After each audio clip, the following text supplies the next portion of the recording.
Hi, welcome back. Today I'm going to talk about this book. It's called Days at the Morisaki Bookshop. That's about the best cover I've ever seen for a novel, in my view, with the plants and the cat on the shelf. It's a great cover, that, if you can see it. It's by Satoshi Yagisawa. It's not travel writing or anything like that, but you do get a glimpse into what Japan's like, with talk of shrines and hot springs and things like this. It's a very gentle read, and it's really, in my view, about that emotional harmony that you can find if you talk to people that like books like yourself. And so, in the story, the protagonist, called Takako, has a bit of trauma in her life, and she separates from her partner and reconnects with her uncle, who lets her hang out at the Morisaki Bookshop. Here she finds herself again and finds her identity and begins to enjoy life. And so it's a very cozy tale of finding family and friends and harmony again in life.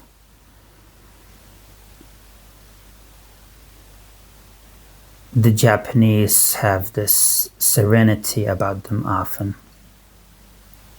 and I think you can see that in these characters.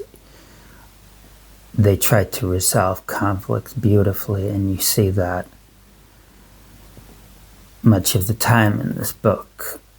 Momoko, who is the wife of Takako's uncle, has gone missing, and so part of this novel is about trying to understand why she just disappeared and left the bookshop behind.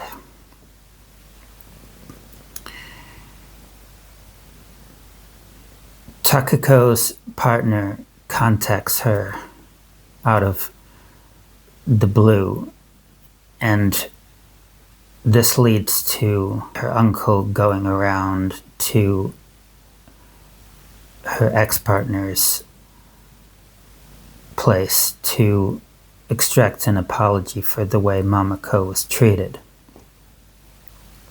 I particularly like this part of the novel because it shows what a real friend is. A real friend is someone who can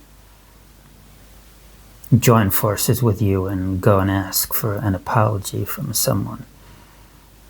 They don't manage to get that apology, but I just really like the way that the uncle tries to create that harmony in life again so that everyone can move on. And indeed, Takako finds she can move on, having spent time at the bookshop and tried to get an apology with the help of her uncle. And so she moves out of the bookshop and gets a job at a design firm. So we see this progression in life, which is really nice. Momoko reappears, and Takako, the protagonist, strikes up an acquaintance with a guy at a cafe called Water.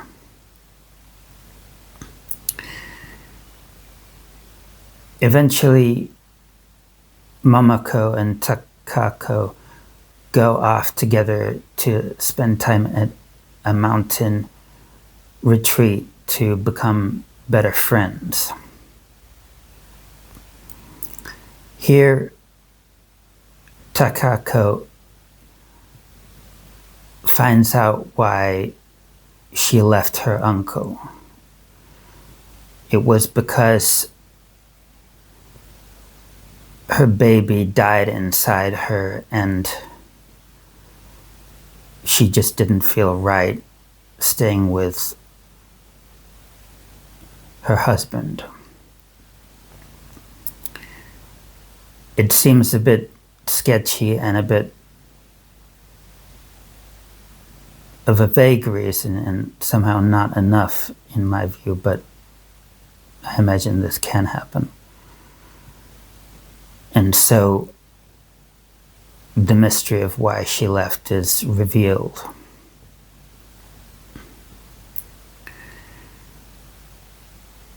The novel closes in a very nice way, which makes you want to read the sequel, because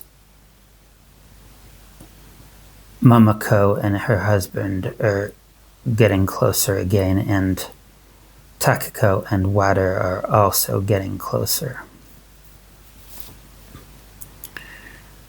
So this is a very pleasant read, a very cozy read. There's quite a lot of talk of different books and literature.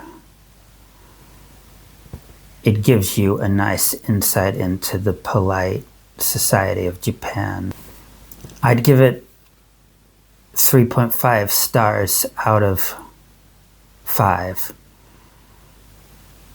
because even though the language is very basic and so the settings aren't very rich, I really feel like these characters come alive in your imagination.